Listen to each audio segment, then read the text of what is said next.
Yes, you have tuned into the right channel, believe it or not. But in memory of Eddie Van Halen, who sadly passed away this week, I had to give you a rendition of him in delightful orange spandex singing Jump, God rest his soul. But we do need to jump a bit. And today, joining me on hopefully a terrific discussion are some excellent personalities I'll introduce you to shortly. My name's Phil First. I'm the CEO, Chief Analyst at HFS. This is a fun hour on a Friday afternoon in the UK. It's morning US and it's evening in India and Asia and other places. So we wanted to have an informal hour where we could just share some views and ideas of what's going on in the world. And you know what this is. You can ask your question into the Q&A here. We won't have a lot of time because we're going to be talking a lot, but I really look forward to hearing what you've got to say. But a former Prime Minister of the UK, obviously you all know who he is, Mr. Winston Churchill. He once said, never waste a good crisis. Well, this isn't a good crisis, it's a pretty bad crisis, but it's also a big opportunity for us to learn a lot about ourselves, maybe exploit some things for our businesses, learn a lot about our personal lives and that sort of thing. And this is a huge, huge reset that is taking place in the world. And as things emerge from this, we're going to have to start a lot of things differently. And we're going to be rebuilding workforces. We're going to be rethinking healthcare, education, politics, the lot, right? But no more talk about new normal. That's a bad word. We don't want that one anymore. It's really, this isn't nothing to do with new normal. This is a new era. This is a whole new way of doing things in the world. And this is going to be around probably until 2022, until people feel safe to leave their houses and travel and do more again physically. I think we've all experienced trying to even to organize a social with some friends, and people are just like, do we really want to do this? Can we actually leave the houses and stuff? But this is an incredible opportunity when we start to look into the world that's emerging as the fog lifts. We are seeing a transformation we could never have even dreamed of. And some businesses are just going to fade away, unfortunately. This isn't going to be equipped for some. Some will adapt, some will invest, some will do great, some will jump on this digital world and drive a whole new revenue channel for themselves, and some are just unlucky. But we have to remember these are businesses, new ones appear, old ones go away, things get transformed. This is just what is going to happen. Things like automation is no longer a strategy. That's something that needs to be native to everything you do. You don't think, hey, we're going to do automation. No, you design processes and you automate them because that's how they're supposed to operate, right? You can't efficiently run a business in the cloud if you haven't automated the work that goes into it effectively. And, we just have to unleash our passion. We have to know whatever we do, we are evolving into a have-to-have economy. If you're not selling something that your customers literally have to have, you're in a big load of trouble in this market, and we're going to talk a bit about that today. We spoke a lot about the hyper-connected economy leading up to COVID at HFS, and this is all about everything that had happened over the last 3 or 4 decades in our industry. And we went through shared services, early phased outsourcing, the onset of digital about 10 years ago, which really coincided with the onset of cloud. And that was all about how can we respond to our customers as quickly as we can in an online setting. It was about being responsive, being fast. Now we're moving into this digital one office environment, which is about how do we actually get better data to understand what our customers are going to do before they may even know it themselves. So we're trying to be more anticipatory, more data smart, more savvy about what we do. But our huge complaint as an analyst was we need something to change it up. All we're doing is the same stuff, a little bit faster, a little bit quicker, a little bit more efficiently, and we're moving data around the company better. But we have to see some real change. We actually have to design processes the way we need them designed if we're going to truly be effective in what's coming in the world. We're still running our businesses off processes designed 20, 30 years ago. Some of them said they'd work with SAP R3 or Barn or one of these systems, and we're still operating that way. So we need real change. And by God, did we get real change, right? We have a change that we never asked for, we didn't expect, but we got it, we got given it. And we're moving into a world where we're seeing a final phase of widespread cloudification of business. And most companies haven't really gone fully into the cloud. They moved in with maybe Workforce and Salesforce and a few applications, but 70% of what they're running stuff on is still on-premise. It's still non-cloud friendly stuff. So you're going to fail in this market if you haven't moved everything into the cloud. We're going to see far more hyper-connected supply chains. We're in a world where getting goods, services shifted around the world is harder and more complex than ever, especially with geopolitical things going on and macroeconomics being turned on their head. So this is about addressing the core. Every business right now needs to dig deep. I say find their bottom. What is your baseline for surviving a pandemic and a recession, and then coming through at the other side? And once you've worked out that baseline, your cost situation, your cash situation, you need a strategy. You need to find a North Star of this is what we're going to do to be successful. We're going to phase these parts of the business out. We're going to invest in these other parts of the business. We're moving everything into a digital format, and we're going to be successful. Those are the clients you want to have. They know where they're going. They know where they're investing. They know what they have to have. So you need to make sure you're surrounding your business with other businesses who are in a similar mindset to yours. You all know where you're going. You know where you're reaching out to. You know where the opportunities are. We did a huge study recently with KPMG, and some of the data shows where the emerging technologies are becoming really essential in today's industry. So we started running this study pre-COVID, and then COVID happened, and then we thought, okay, we better go and keep this thing going, but we can compare what happened before to what happened to now. And you can see some of these tech areas like process automation, AI, analytics, and cloud. These were mainly cost reduction focused areas pre-COVID. They weren't massively critical. Suddenly they are essential for survival. So we've seen a big flip in those 4 areas where survival of the fittest comes into play. Even areas like 5G, which was, I think, struggling a bit before COVID in terms of its ROI and its impact, is now an essential for survival technology area too. And other things like blockchain, which has massive potential, those things are getting backburnered a little bit, because right now businesses are making critical decisions to make a flip, make a rapid pivot, and they need technology and support that is good enough to make the flip for them. They're not necessarily looking for the best. They're looking for something that's going to work, that's efficient, that's secure, that's in the cloud. In terms of businesses, this is across 400 enterprises. We got an impact study done on which industries are finding the biggest opportunity for themselves in this crisis. It's those businesses which really want a digital business model to be successful. So when you look at the banking sector today, most banks, they've been struggling with the fact that 20% of their business is still reliant on analog, old school marketing, people who want to visit a physical bank still, that sort of thing. That last 20% is now gone. They've gone fully digital. So for them, at this point, this is actually pretty good. They can fully digitize their model, they go to market, they can close down costly, inefficient physical infrastructure, they can move all their staff into digital environments as well, and they can start to make that flip. Other industries like insurance, telecom, retail have big parts of their business very dependent on a digital economy, and you can see them thriving in this market. And then public sector, they are trying to keep us going through this thing. And if anyone wants to have some serious fun, try and watch the British government understand how to build an app, watch it fall over, and then completely fail with its tracking of COVID cases because the person entering it into a spreadsheet ran out of columns in their Excel. I'm not joking. That is the reason why the British government has failed to track COVID cases in the last month. They didn't realize that Excel couldn't handle the number of rows. So there we go.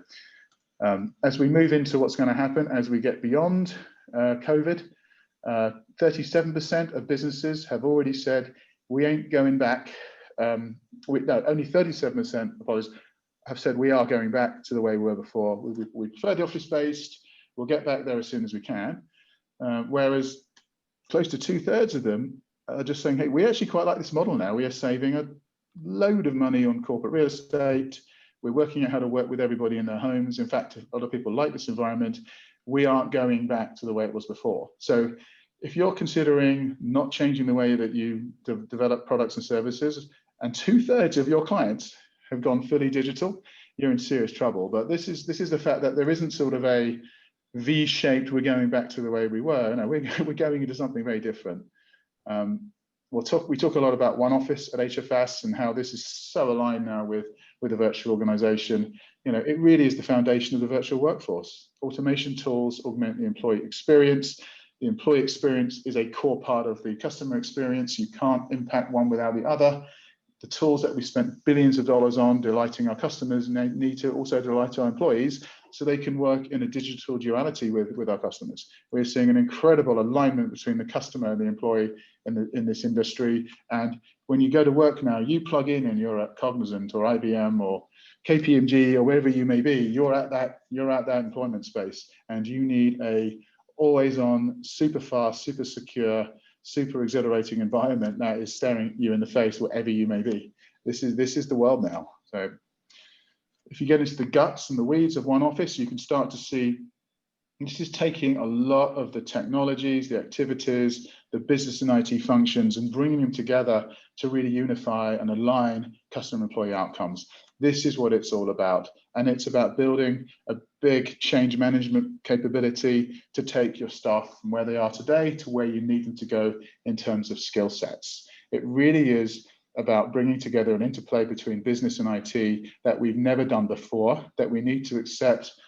Low code is not no code, and you can't expect business people to really understand a low code environment because they're not coders. They don't do that sort of stuff, but they can damn well understand how technology can help them deliver the business processes that they need to achieve the outcomes they need to be successful. And getting that interplay right, changing the mindsets of both business and IT to be much more integrated together is absolutely critical. And we've been talking about it for 20 years. Now it absolutely has to happen. And this is how they're doing it. They're 65% are looking to increase new skills through in-house training. They're doing on-the-job training to help them learn and develop new capabilities. They're leveraging their partners to bring in the skills and the gaps they don't have. Everybody is looking to upskill rapidly in-house and with smart partnerships to get them there. In terms of the skills that they're looking to make this possible, we've turned it upside down. We were getting very tired of the World Economic Forum and those fairly dated skill buckets that they have everybody in. We're looking at, what is the appetite for change? What is the digital fluency and interplay between business and tech? How much initiative are staff driving into the industry to turn ideas into actions? How much interaction is driving that ability to constructively navigate feelings, approaches, and everything with others, and problem-solving skills, social influence, understanding and awareness as well, helping others, influencing others, leadership qualities, the ability to demonstrate energy and motivate people. These are becoming such important attributes to make what makes us successful as professionals today. And then what about our values? I mean, this is becoming so important. We're in an election year. Values are right up there in the conversations, but we all have values, and maybe those values are shifting a bit. I think we had an enlightenment with the BLM movement this year, where a lot of people did not realize how endemic racism had become in many of us without even realizing it. And being able to address that and make changes and positive changes we need as human beings to be successful and be inclusive in this environment.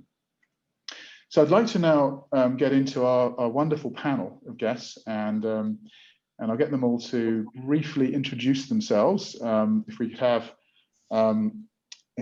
a sort of name, rank, serial number, and what they do in the organization. So maybe if we can start with maybe Tracy Gusher at KPMG. Thanks, Phil.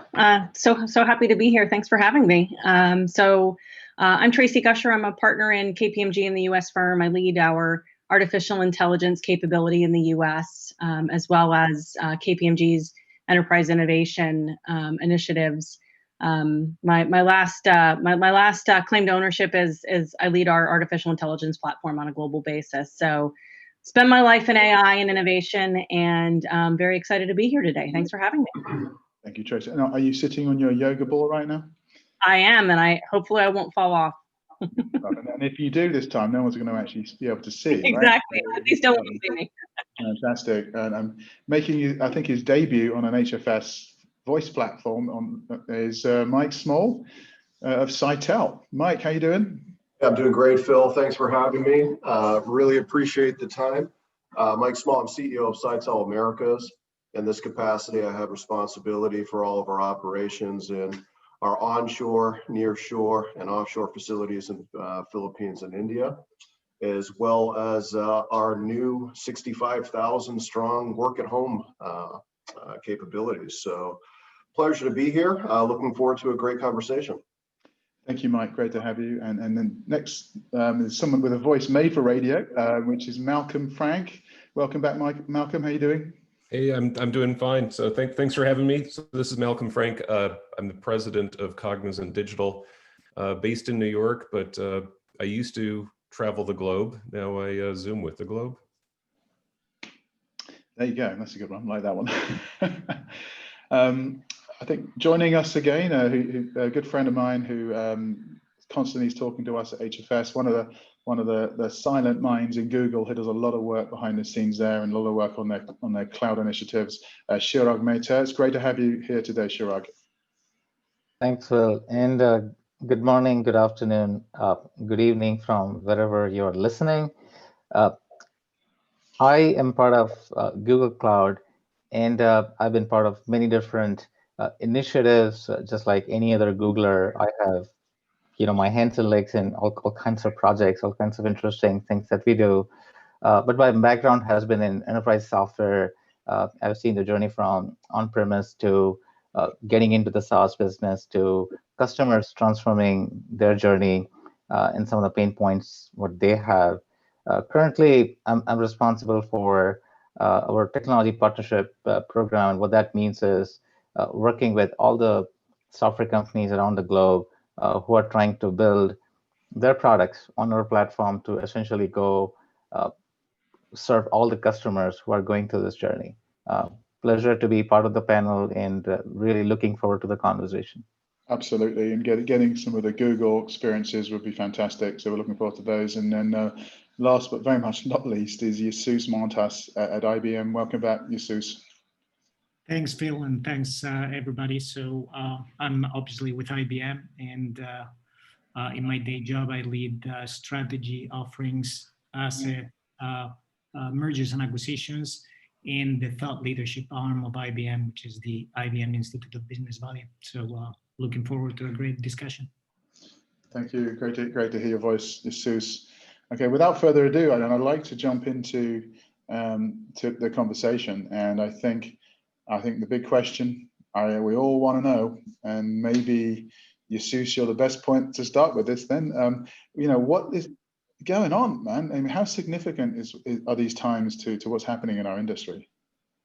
Well, I think you framed it very well, right? So never waste a good crisis. And other than an asteroid coming and creating an extinction level event, which would be the next step up to driving the planet to change faster, I think we are in a tremendous opportunity and a tremendous challenge. I think some people call it a species moment on the human impact of this.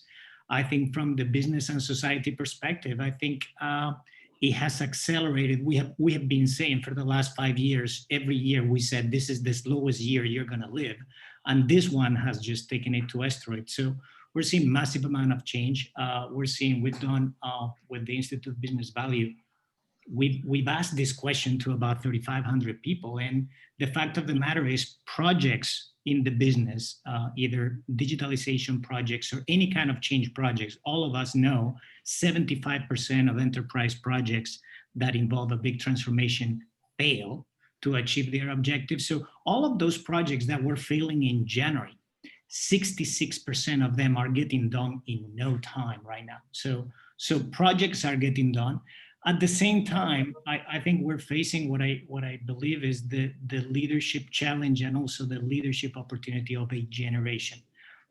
What it takes to actually lead people, what it takes to lead countries, what it takes to lead companies, what it takes to lead teams is the book is being reinvented. And just one data point to frame it is, one of the things that we've done is we've asked a lot of these executives, how do you think you're empowering and sharing information and making it safe for your employees? And 80% of the executives say, well, we do pretty well. But you know what? Only 38 to 46% of the employees agree with that statement. So there is an elevation of expectation of people who are employed by companies as to what the company should be doing for them in this situation.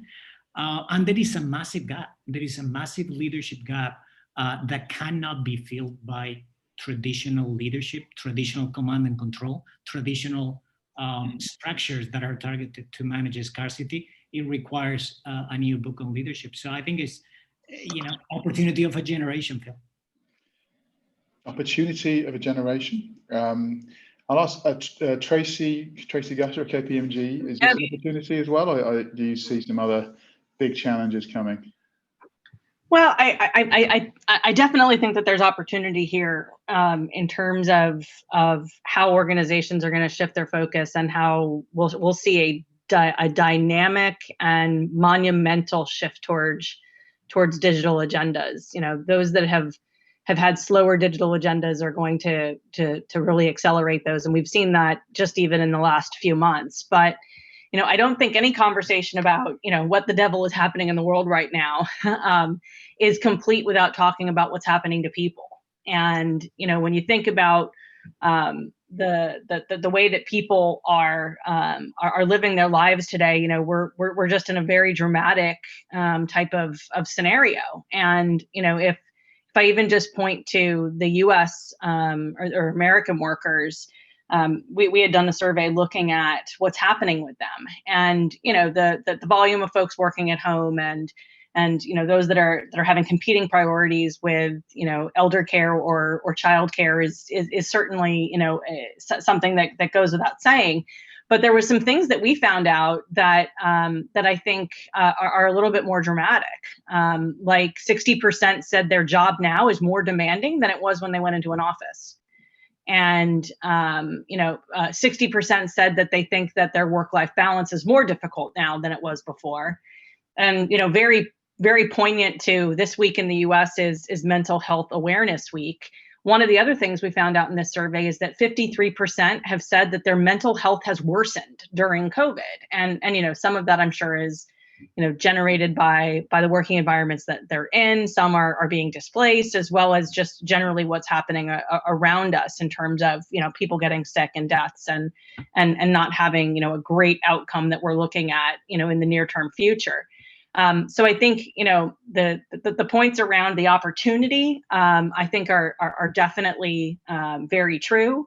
But I think equal to the opportunity is what's happening to us as individuals and as people. And that's something that's really it's something that we have to pay attention to, and we have to figure out, while we're focused on how we get through this transformation and capitalize on the opportunities of it, we also have to figure out how we continue to take care of ourselves as people.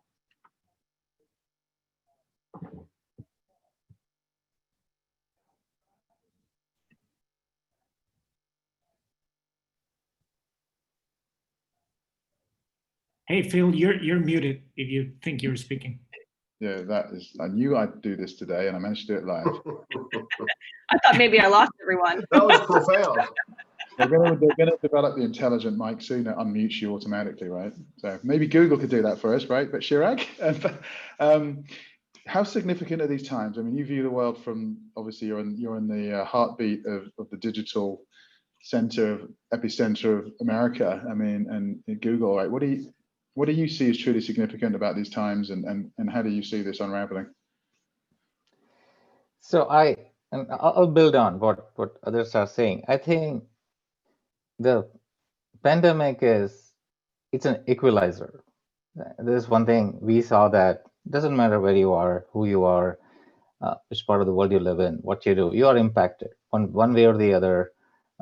Your life is upside down in some form. And that has not happened before, at least not in my lifetime. I have not seen where such a strong equalizer. So it's not not all crises are the same, but this crisis is not only the same or even similar to what we have seen before. It's just very different. Speaking from Google perspective, we remember we have been we are a native digital company. We're a native SaaS company. We're a native cloud company. Um, the tools that we use are essentially all cloud-based. So this was not very difficult to transition from a traditional office environment to sort of a non-office environment, just purely from work perspective and tools perspective. But the thing is, what really changed, and I really hope that this is what we can focus on, is the companies who build software and the companies who actually build software to serve customers, there's usually a huge empathy gap where companies kind of struggle to understand the needs of their customers because they themselves have never experienced those kind of challenges. That is now changing. So if you're building software, if you're supporting your customers, you are experiencing directly what your customers are experiencing in some shape or form. And I think, in my opinion, that's sort of the biggest opportunity where it's very hard to teach people how to be empathetic, how to really be customer centric. How do you really build software, or how do you really help companies, get through this thing? So that's one perspective. Second is we have a hardware business. We actually shipped a Pixel phone, and we shipped a whole bunch of Nest products, and our lives went upside down too, because we have it's a geographically distributed team. We have manufacturing that's all over the world, and we have to coordinate everything to essentially ship a hardware product on time, which is obviously not easy. So even when you think about Google as a company, we do have our own challenges, and when people are not in sort of at right places, they are going through different sort of challenges in this global world. How do you essentially come together? How do you trust each other? How do you bring your ecosystem with you? How do you bring your supply chain with you, and have this trust that you would actually go solve the problem? So that equalizer and that empathy, it significantly helped us. It has significantly helped our customers and partners kind of that we work with. So I see that thing as a key difference this time. Okay, that's a really good direction to start thinking, Chirag. And then let's sort of move on a bit to how we think the world is going to really unravel as we start to see the fog clear, maybe the politics calm down a bit, and we start to pick up the pieces of what's happened and getting to terms with everything. So Malcolm, Frank, I know you've got a lot of big views on getting through the political climate we're in, but how do you think this is going to unravel, and what are the big meaty issues we're going to face next year? Phil, what political climate? I'm missing something. It's actually the first week of November can't show up quickly enough in the U.S. So I think you got to put this into two buckets: issues that were created by COVID, and then issues that have been exacerbated by COVID. And so, Chirag, I'll respectfully disagree with something you said. You said it was a great equalizer. Unfortunately, I think in many areas of society, it's just the opposite, that it's a great accelerant. And so things that were going badly are getting worse even faster. And I think race relations clearly falls into that bucket. The same is occurring with populism. The same is occurring with the digital divide. And so these are really significant issues that we all have to get our arms around. And unfortunately, at least in the US, we do not have the political leadership to do that. But unfortunately, I think COVID has been accelerating those things. And so we've got to find a way in the next year, when the dust starts to settle, to start to address those in really meaningful ways and get to the core of them. And I think our industry plays an important role in that.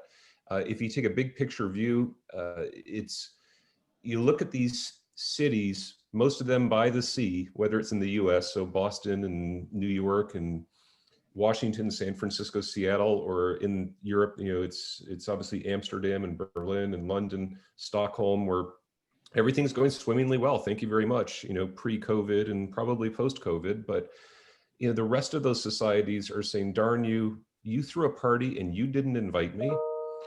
And COVID has made that worse. And so I think that's something that we're going to have to really get serious about addressing. I think a second, if I'm more optimistic, is we're going to doubly appreciate some of the things that we had. And so this goes all the way back to the Savannah of, so, people sitting together and being together. So, concerts, sporting events, theater, restaurants. And Phil, I agree that the organization is never going to be the same. We are going to have a hybrid of virtual and physical. But I think people do need to come back to the office.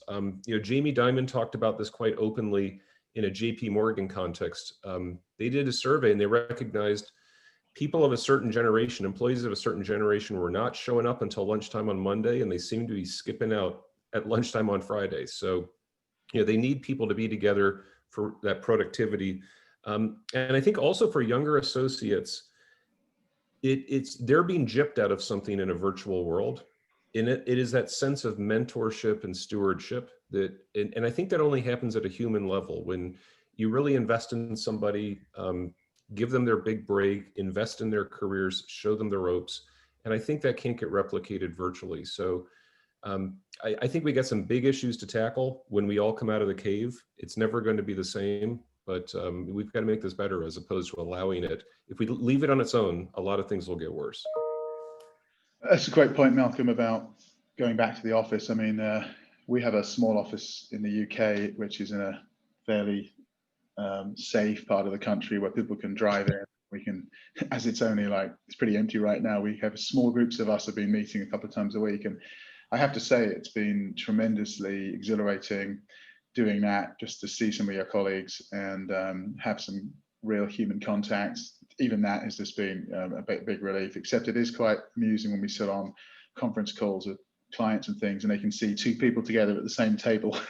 It's a little strange, but I think it was noticeable how kind of weird things were getting when I walked in after 4 months of sitting at home, basically, to get that human interaction again. And I would advise anybody, get out the house, do things, see people. If there's some sort of office stuff going that's socially distanced and sensibly run and compliant with COVID, try and make the effort, because it is hugely stimulating and very healthy mentally for everybody. And on that note, though, I wanted to sort of ask Mike Small, because he's in the world that has probably grappled more with physical to digital than anybody else in the world of the customer experience. Mike, welcome. How do you see things unraveling, and what are the big issues that are going to hit us all, do you think, in the next weeks and months? Yeah, I appreciate that, Phil. I can't agree with Malcolm enough on, some of the divides that he just spoke about. I think about, gender equality, 82% of gender pay, gap still exists in many of our industries. And then that is growing in our women constituency of color, who have been impacted quite significantly as a result of COVID. So one of the things that we're doing is really encouraging everyone from a coach and above standpoint to really embrace a program that we've rolled out, which is Listen to Lead. And it really speaks to, taking some time during these times to actually slow down and connect and listen to what our employees are telling us. We spent a lot of time over the last, year and a half focused on, something that we actually learned from you, which is on the one office concept. We couldn't agree more that the employee experience leads to a great customer experience. So one of the things that we're doing is we're going to, take a very radical approach to the future of what is the CX industry, which is the future won't be large centers with 2,000 employees answering phone calls and interfacing with digital bots and, routed in, data. It's going to be focused on associates that come into experience centers where they can onboard, train, coach, and develop. So we've used this opportunity to really look at our talent management systems from the ground up and ensure that we are able to, through the employee experience, understand what they need and what they want from us in order to be successful. I can't agree with you more that I've taken an opportunity to try to drive into our headquarters in Miami. The good news is traffic's a lot better. The bad news is because of social distancing, the office is quite empty. But just by having that human contact and touch point just re-energizes you to keep going. I think we're in an opportunity where, specifically in the macro issues around education and health, we, the business community, a lot through the high tech sector, can transform higher education and transform the health experience. And I think that's the one learning that I've taken from COVID, which is if we can address higher education and the health system through technology, through the fact that we can now do mental health and doctor's visits now virtually. We've proven that we can educate our kids through, Zoom classes, etc. Now, is that going to be something that is going to be, 100% online? No, we obviously know that there's going to be hybrid approaches. But if we can bend the cost curve in both of those areas through embracing radical transformation in those two industries, we will be able to provide more access to more people and address some of the equality issues that we've seen as a result of the pandemic. So we think that the business community as well as high tech have a real leadership role to play, working with the political systems and the global economy. But this is an opportunity, and frankly speaking, if we return to normal, if we cannot democratize learning and opportunity for more, we've wasted the generational opportunity of a lifetime, in our opinion. I couldn't agree more. I think we need to make up for 2008, where we didn't learn any lessons and we went back to the way we were. On that note, then, this change seems to be companies realizing there's a lot of stuff they should have done in the last decade and they never really got around to it. And there's a big pivot going on. At least there's a lot of noise about a big pivot going on, that moving the business model purely into the cloud. We're dusting off research we were doing 10 years ago. You wouldn't believe this at this point, because that's what was happening in 2010. And now it's right back at her. So Jesus Montes, why don't you lead this one off? Your company's obviously been making very big announcements about parts of your cloud business. How do you see this unraveling in terms of this pivot?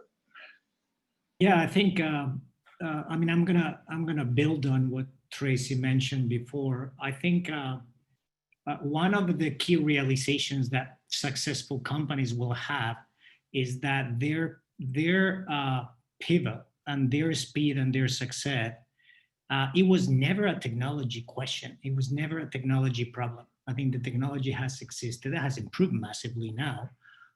But I think the opportunity is to really understand the human factor of these changes, and the people element of that change. The companies that get it right, I think they're going to accelerate, and I think they're going to actually outperform those that just focus on the technology only. So think about it. The intersection of the people and the technology element, for me, is going to be a critical element of it. I think the technology itself is going to get better, right? So companies like us, we're very focused on the implementation of cloud architectures on regulated environments, for example. So a lot of the friction and the complexity that has prevented mission critical technology and mission critical applications to actually be part of cloud architectures are being rethought, and that is an opportunity that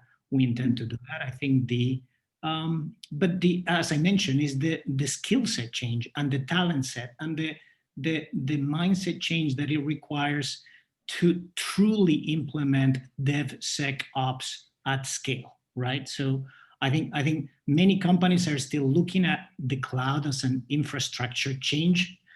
But if you're still using the same software development capabilities, if you're still doing the same things that you would do 20 years ago, where you take 6 months to get requirements, then somebody else does something, you're not going to be advancing at scale. So understanding the culture change of DevSecOps, having that skill set, having that mindset. And then, I was mentioning leadership. I think a lot of these things, it's really going to require that leadership itself driving these changes, intimately understand all of these concepts. It's not that they just went to a class or they read a book or they watch somebody else telling them these things. Is I think the big difference between companies that will seize this digital transformation, making a human transformation, and therefore better serve their clients, better provide an environment for their employees, is going to be essential. And I'll close with just one that is very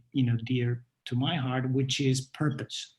If anything, right? I mean, last year the Business Roundtable came up with this concept of stakeholder capitalism, which wasn't a new concept. It was just basically written so people could debate about it. I think that is being embraced at a very different level. I think the responsibility of corporate governance and the responsibilities of companies to really have a purpose and act of that purpose at the same level as they act on shareholder value or profit, I think is going to be relevant. So I figure you guys can make a meal out of that, but those are my 4 thoughts. Awesome. I think I'd love to get Chirag, Google, your view on that as well, because I mean, your company clearly was built for the world we're moving into. I mean, what's the perspective though from you guys? Are things catching up to where you want them to go, or have they taken a very different direction? The acceleration, has already started. So we already see that some of the things, some of the specifics, I can give you. The industries, we previously would hear from some of the customers that I have a data center, I'm looking at digital transformation, this is a 5-year journey, here's a roadmap, help me with that. And now on a weekly basis, multiple requests where the request would read, it would be a version of, here's my data center, and here are all the solutions that I run, and I don't want any of these. So you just take this thing, whatever we have, and so it's not just essentially transforming, it's just that I don't want to deal with this thing anymore. So it's that level of acceleration that we have seen. And it's partially because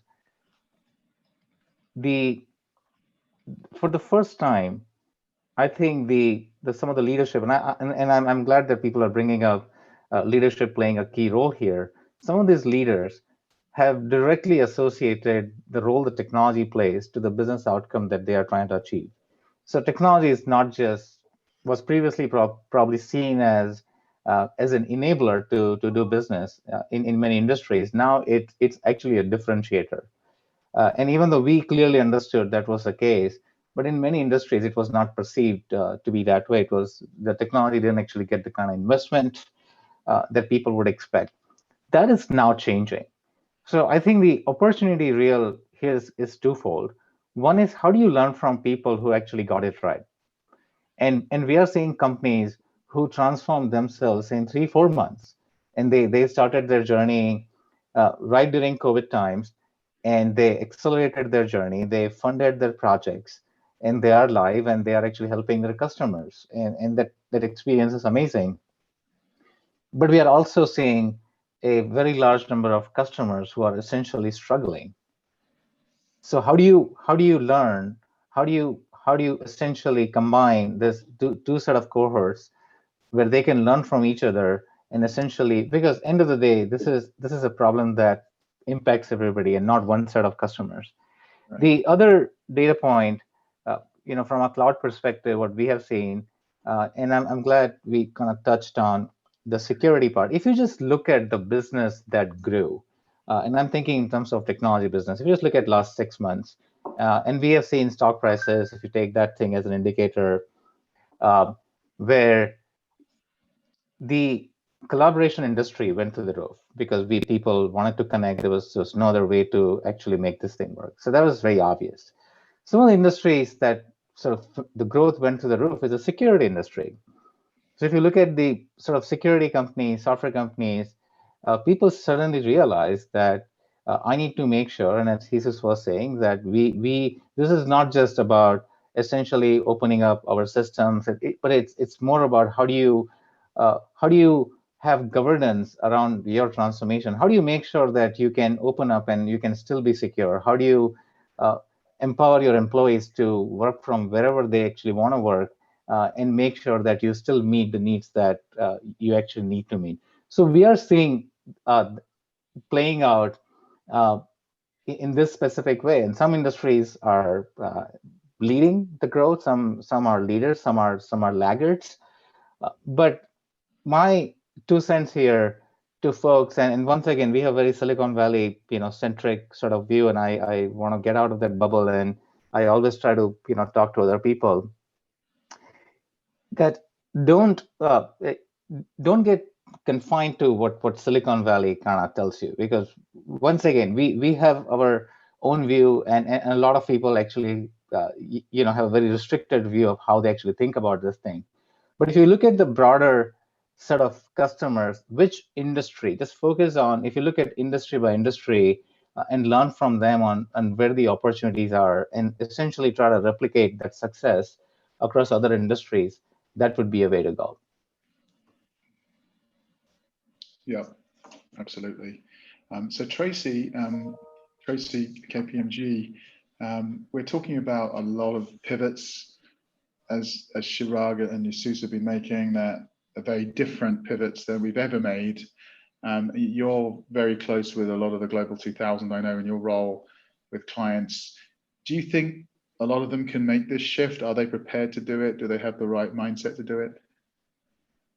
I think a lot of them are, but as has been pointed out by others in the discussion today, those that already had certain types of capabilities set up are poised better to capitalize and to move forward. So, if you had not already been using things like agile approaches, if you don't already have a product mindset within your IT organization and elsewhere, then you're going to struggle to capitalize on this movement now. One, because you're already behind the ball, and two, because finding the talent's nearly impossible.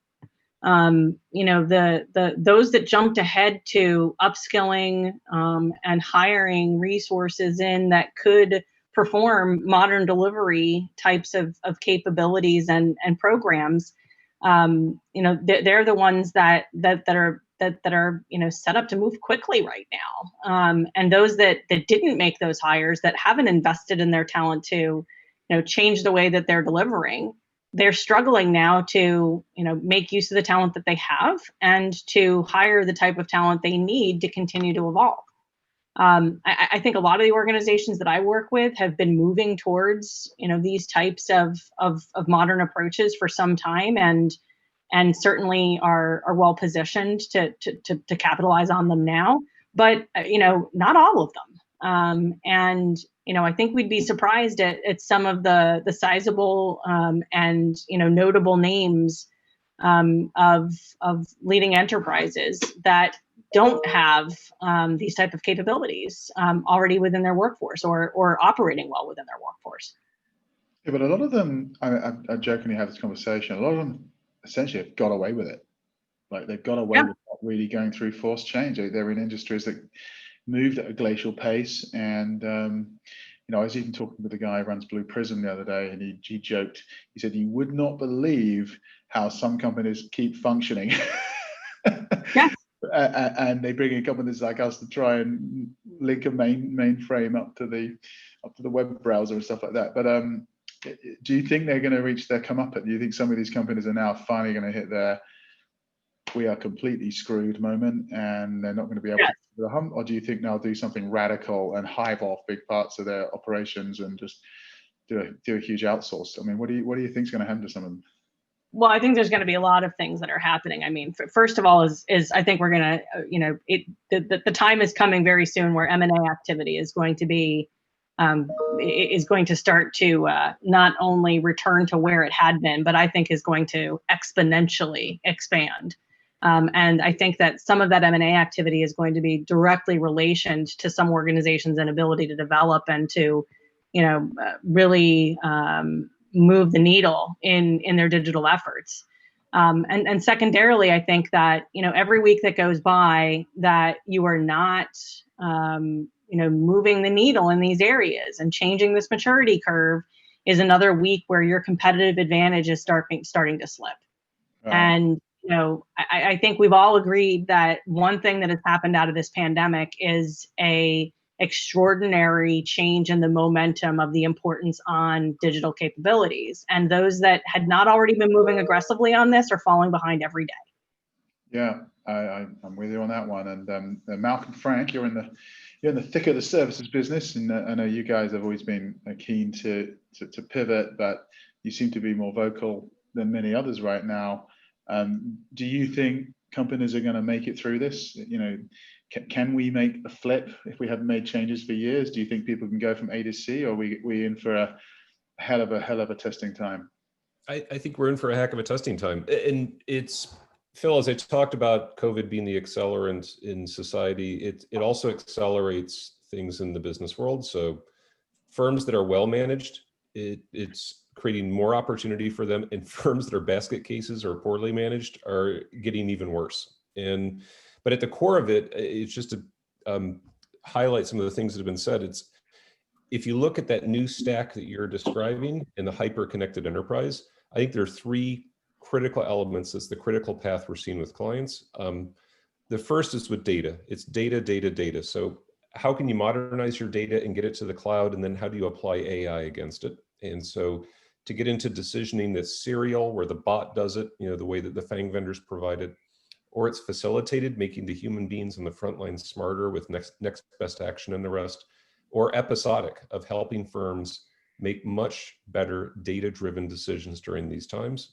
The second area, obviously, is building consumer-grade software and all the associated methods and teams to do that. And then competing on experience, where you build enduring relationships through virtual channels. And firms that have their acts together are moving quickly on that. They're very clear-headed. They're spending hand over fist. They recognize the return on investment is so large, they just need to go. And then you see others, candidly, that can't get out of their own way. And you've been talking about this for a long time, Phil, with the one office, that these firms are structured in an industrial way, and often to restructure digitally transcends so many organizational boundaries that they get mired in politics, and it slows them down. So we see that the league tables in, name your industry, retail banking, insurance, healthcare, are going to be turned upside down. There'll be great shifts in those league tables in the next 5 years, with the firms that took advantage of this time and did it right, and those that couldn't get out of their own way. Oh yeah, the playing field has been leveled like I could never have believed.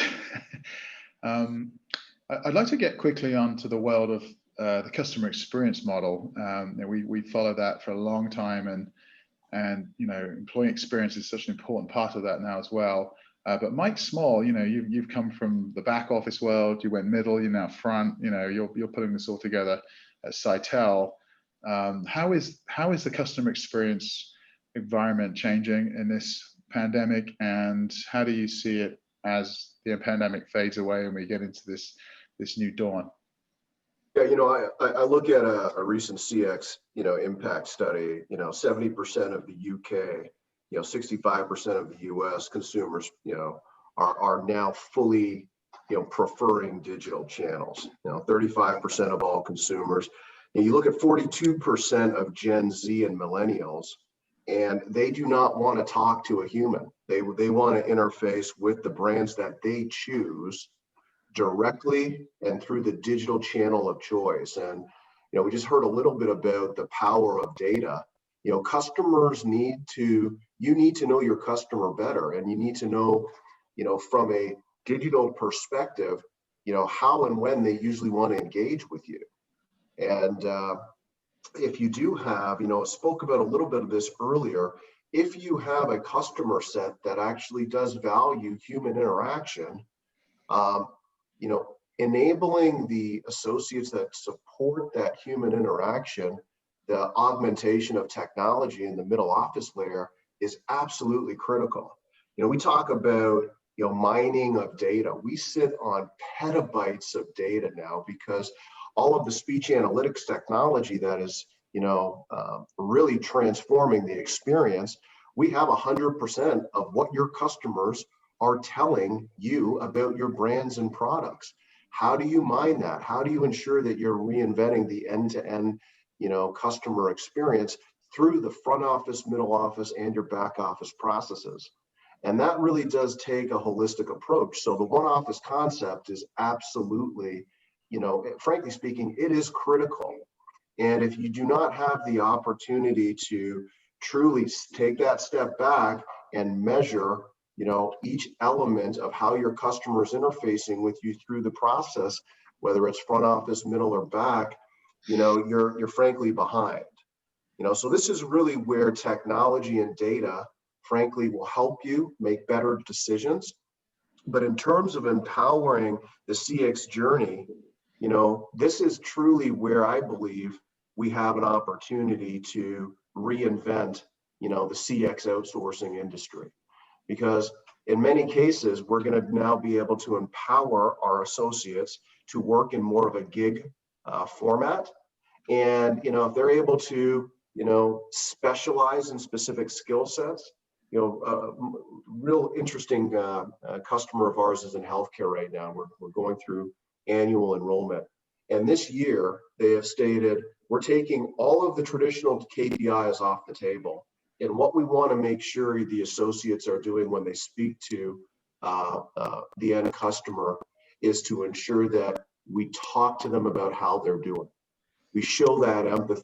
So we have restructured the entire training curriculum to ensure that, the associate is focused more on, the transactional KPIs that we were used to in an industry, and more of establishing that connection with the end client. And that's just a small example of the types of changes that are happening. And if you can, focus on re-architecture of your end-to-end process with learning, with training, with data, you can act in an agile format. So it is absolutely a new world in terms of CX. And this is one of the areas that I'm most excited about in terms of the transformation of the industry. Because it is being a very traditional industry up to this point. COVID, frankly speaking, has modernized our industry over the last 6 months in a way that I think it sort of caught up to where it could have been, should have been, years ago. So it is somewhat exciting times in the CXO industry. Yeah, well, you can only sell what your clients want to buy, and unfortunately, customer services, they wanted to buy it that way, and that now has changed. I was on a call with my mobile phone provider yesterday, and I would have traded that rep up for a chatbot any day of the week. It was painful. Anyway, on that note, I'd like to finish up with one very fun last section to this one, and I don't want you to tell me who you want to win. I want you to tell me who you think is going to win, and I'm going to start with Jesus Mantas. Trump or Biden? Who's going to win? I've been wrong before on this one, like many of us. Whoever it wins is going to be messy. Statistics would say Biden. Okay. Watson says Biden. No, that's a joke. All right. Tracy Gasha, who's going to win? I'm sticking with data, and data says Biden. Okay. We have Chirag Mehta. People are going to win, Phil. People. All right. So I really hope people win this time. Okay. I think we know what that means. And then we have Malcolm Frank, who's really wrong, by the way. So yeah, Biden's going to win. It's in the bag. It's in the can. There we go. And last and absolutely not least, Mike Small. I'll tend to go with the consensus of data, but the data says Biden, but just go vote. If you're in the U.S. and you have sat through what we've all sat through this year, get off your butt and go vote. And there we go. And I think we're all probably in agreement that Mike Small should go into politics at some point. You'd actually be awesome. Anyway, I know everybody's incredibly busy this week, and getting you all online for an hour with short notice was fantastic, and I really enjoyed hearing from everybody and hearing some views on the shift, the change, the pain, and what we can expect to see unravel. So thank you so much for your time today. Jesus Mantas at IBM, Chirag Mehta, Google Cloud, Malcolm Frank, Cognizant Digital, Mike Small, CEO of Sitel, and last but absolutely not least, a fantastic contributor at the first time on HFS, Tracy Gusher at KPMG. Really wonderful to hear from you all.